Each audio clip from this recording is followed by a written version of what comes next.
Hello and good morning. Welcome to Thaiger Bites. It's a bright new Monday morning, and joining me today once again is Tim Newton. Hi everybody. Hello everybody. We hope you've had a great weekend. Thaiger Bites is where we get to address your feedback and comments from our shows on YouTube, Tiger Talk Forum on the website, and of course Facebook and Instagram. Firstly, before we start, we are of course at BYD Lofts. Enter the promo code THETIGER for a 10% discount. bydlofts.com, and also Coffee Culture for providing us coffee this morning. You can find your roast coffee at www.coffeeculture.asia, and we've got a nice Italian roast. They've got green beans, they've got Arabica, Robusta, whatever you're looking for, your coffee provided globally as well as within Thailand. Coffeeculture.asia. Isn't there like a special deal? That is correct, Tim. If you click the link in the description, you'll get a 10% discount on your purchase of coffee. And we checked that it works. It does work, so check coffeeculture.asia out. So before we get into the comments, some comments from a survey we did on the weekend, a poll. Okay. This is in relation to a big international sort of freedom of speech story. And the question was, YouTube is blocking all anti-vaccine content. Now, Twitter and Facebook are being called on by activists to follow YouTube's lead and block similar misinformation on their platforms as well. Is this an appropriate step, was the question. Yes, we said we'd go through the results. Here we are. So yes, vote was 40%. No, 44%, and it should be allowed but contain a warning for viewers garnered 15% of the votes. Okay. So that's the result of that, and plenty of comments about the fact that a lot of them along the sort of line of YouTube have got no right to block these anti-vax posts. Of course, YouTube, as Twitter and Facebook are private companies, so they literally are well entitled to run their platforms the way they see fit. The Tiger, as a platform, a news platform, we have the same issue of trying to decide what we allow and what we don't allow, because you just can't have complete freedom of speech, say what you like, because with freedom of speech comes responsibility as well. And so we'd like to think that we run a responsible website where we try and make sure the information that we pass on and the information and the comments made by our readers is correct or is an opinion, which is fine. But if people start sprouting rubbish as facts, then that's the sort of thing we have to delete. Who are the gatekeepers? Well, in our case, we are. In YouTube's case, they are. It's a difficult one, and we'll keep on following that issue as we go. Right, let's get on with the show, and the first comment for today, which is from Bob Johnson, Tim, who says, "Please, enough of pushing the coffee product. This is not news." Bob Johnson, firstly, I introduce the show every day, this is the comments section, and this is where we get to address your feedback, like I'm addressing your feedback right now. Doesn't necessarily sometimes have to be about news. So if you would like to actually find out the main headlines across from Thailand, you can watch Morning Top Headlines, also known as Thailand Top Headlines, with Caitlin every morning, as well as Thailand News Today in the evening with Jet. So you can find all the news across Thailand on those episodes. If you're watching this episode, warning to you, it's about comments and feedback and our opinions and thoughts. Is he talking about Coffee Culture? I think he is. Asia? Yeah, I think that's what he's talking about. Please, enough of pushing to coffee product. The way he's worded it, I'm not sure if he actually likes it. Or is he complaining about BYD Lofts? He's definitely not complaining about BYD Lofts, because that's a great place. It's Coffee Culture, where you can find your ground coffee and coffee beans at www.coffeeculture.asia. Troll. Thanks, Bob. So Tucson John addressed one of our new segments, which we introduced on the weekend, from Bangkok Pat, who has universally been embraced by our readers and viewers. Bangkok Pat. Tucson John said, "Thanks for his great history. I visited there in the 1970s. The story was about the history of Sukhumvit. Yeah. In the 1970s during the war, presumably the Vietnam War. Being only 19, I had an awesome time with some hot young ladies in Patpong. I bet you did." Tuscan John. Hussein Al-Hosseini said, "Thank you for the beautiful video that reminded me of the good old days when I first visited Bangkok in 1987. I just hope that Bangkok or any other city around the world doesn't lose its signature completely because its originality makes it unique and connected to its tradition." Right, thank you for those comments, and thank you for all the viewers who actually watched the mini documentary From Bangkok Pat. last Saturday. So go watch that if you haven't yet, and also stay tuned for his next documentary next weekend. I've got one more. Okay, go ahead. About Bangkok Pat. Right. So Mr. Fat, P-H-A-T, said the Miami Hotel must have been referred to in the report. I had the honour to enjoy staying there a couple of times. That was in the 2002 to 2007 period. Then it was still a total relic of the 60s. Not sure about now. I think even the towels were from the 1960s. Surely some of the cigarette burns were. Okay. I don't know much about the Miami Hotel, or if it's still there. I've never heard of it until today. Sounded like a rollicking good place to stay. Right. I have a comment here from Lori Calderon who says, "Hey Jay and Tim, question. Will an international traveler arriving to Phuket and leaving in 7 days be able to travel to Bangkok without any needing to do quarantine or any COVID test?" Lori, yes. After you have arrived through the Phuket sandbox, stayed here for 7 days, I'm assuming you're coming within October, you will be able to go to Bangkok without the need of quarantine and or a COVID test. And after November, Yes. assumedly no quarantine at all. Yeah. But that hasn't been confirmed yet.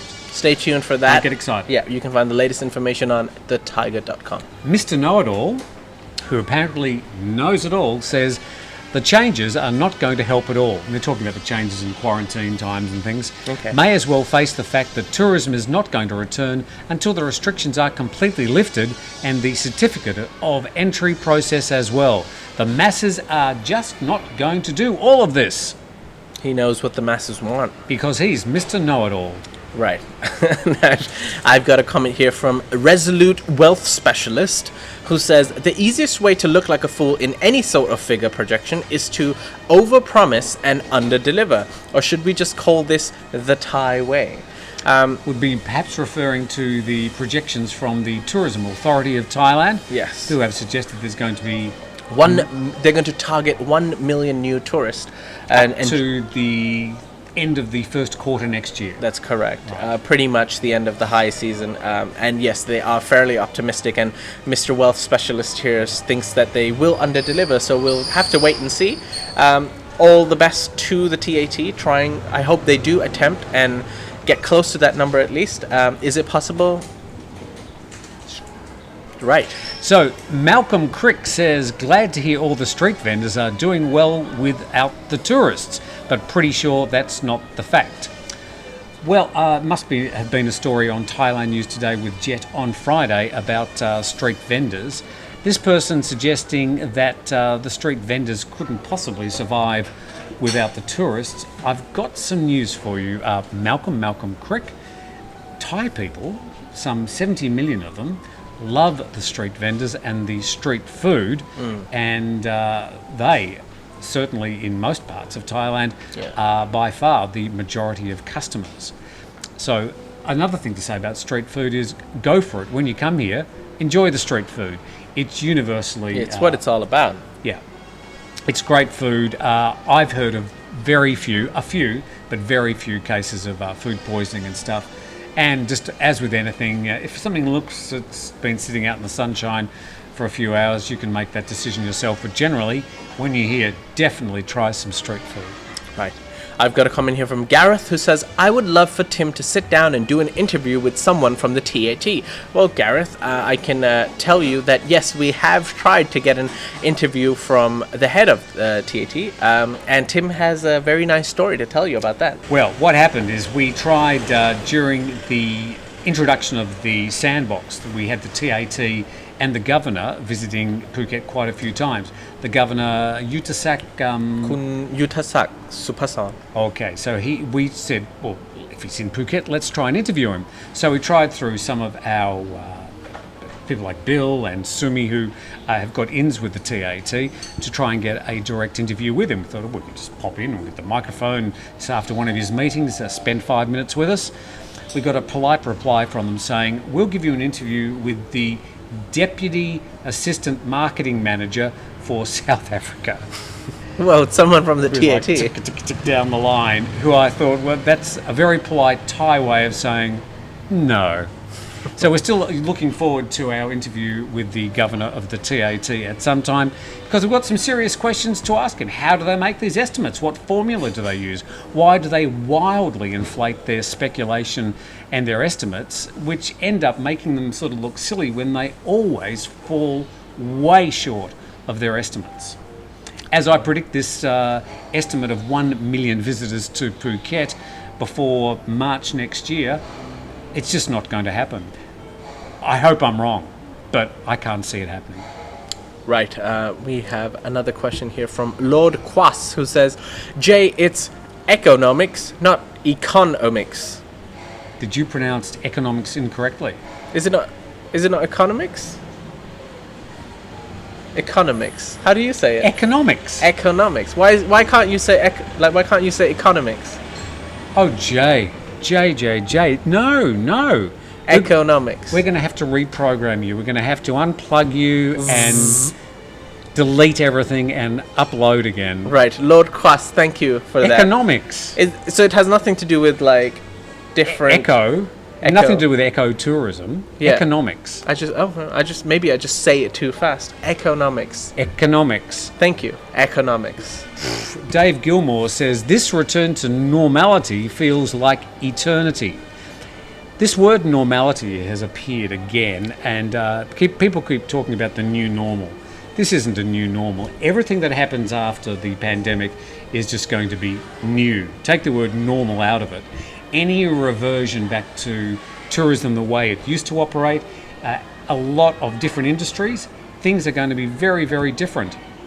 Now, I was talking to somebody in which industry yesterday? In the teaching industry. And they were saying with all this online teaching, they've found ways of being able, one lecturer, to be able to do a course to not only a classroom of students, but thousands of people, so they can pre-record these lectures, or they can get thousands of people online at once. So he said that is never going to go back to the old chalkboard, teacher, 30 students in a classroom. There will still be some of that, but the online model for teaching is here to stay. There's a lot of industries where the employees are never going to go back to an office. Mm-hmm. Interesting, because the Thaiger is doing the opposite, and we're actually moving everybody into the one office. But that sort of works for us. But yeah, Dave, I think the return to normality, there won't be a return to normality. Right, thank you for that. I've got a comment here from Travel and Food is Life, who says, why would you have English breakfast when you are spoilt with so much choice of Thai food? I just simply don't get it. I understand you want to eat Western food occasionally, but eating it too often is just no good. Thank you, Travel and Food is Life.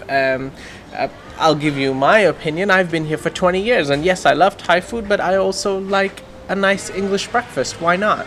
I very, very rarely have an English cooked breakfast at home. I might cook my own eggs occasionally. I might have cereal and some muesli or something, but here at BYD Lofts, they actually serve a fantastic full English breakfast. Like, it's enough for 3 people. Yeah, as well as continental breakfast and, fruit platters, whatever fancies. And it's been offered to us, so yeah, we're taking advantage of the very kind offer, but it doesn't mean that we eat a meal like that every morning for breakfast. Yes. I think I've put on about 20 kilos here at BYD Lofts. Right. Any more questions? Well, I've got, you did that one from Laurie Calderon, yes. So I've got one here from Limiril. Lim in real life. Okay, where do the TAT pull these... Oh, it's relating to our story about the TAT. Where do the TAT pull these figures out of? A magic hat. 1 million visitors, 60 billion baht. They really have no frickin' clue. Wonder what does that mean? I think it's like finger licking. Okay, every estimate they have given over the past 18 months has been way off. I think you're pretty right. And Craig F says, oh my God, Jet, brilliant Dr. Evil impression. You're my absolute favourite newsreader.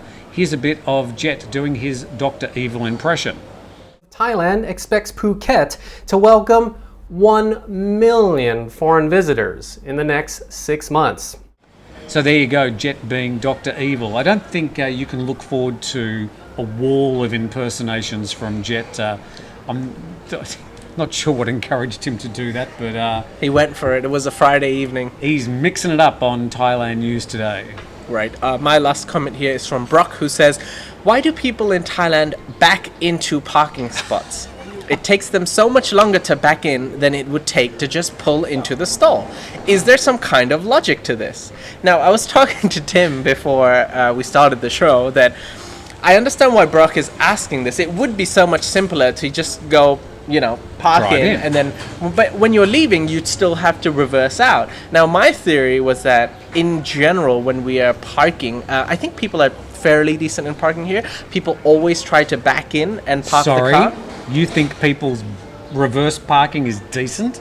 What I'm saying is that the fact that they reverse park, that point is decent. I'm not saying that they don't No, make it's mistakes. not, because they try about 13 times before they actually get in. They Yes, can't that reverse is, park. that is possibly true, yes. But my point is With they the man try. going for his whistle. They try to reverse park so that it would be easier to get out while leaving. So I'm guessing if you do just, drive in, when you're reversing, it might be a bit more difficult. You'd have to be looking over your shoulder. Well, you're going to have to look over your shoulder anyway. Not really. We got it Not in if you an reverse park. Well, how do you reverse park? You've got to look into the rear view mirror, look in your mirrors, look over your shoulder. I feel like people are generally more calmer here. So if you actually, let's say you drove into a condominium building, people would wait for you to actually, you go up and then you reverse park. People are a lot more patient here, and then they'd be like, okay, he's done, and then I can get on my merry way. I'm an after, not a before. I feel like you're just angry. Where you come from, you're all just angry with your cars. You've got places to be, and it's like, park your damn car, I need to go somewhere. I drive in forwards and Yes. I reverse out. I've got no problem with that. Well, Thank you. But the thing is, most people in Thailand do park their car in reverse. That is actually a very good point that he's made. I'm not quite sure why they specifically do it. I reverse park. I just think it's easier to get out. Good for you. That's the only reason. All right. And that's all the comments we have for today after we've had a little parking debate. I'd like to thank Tim for joining us. Thank you. Thank you, Jason, in front of the buttons, and Golf behind the scenes. And thank you for watching the show. If you do have any comments, please leave them in the comment section below. Click like and subscribe if you've liked the video today. And we'll see you tomorrow.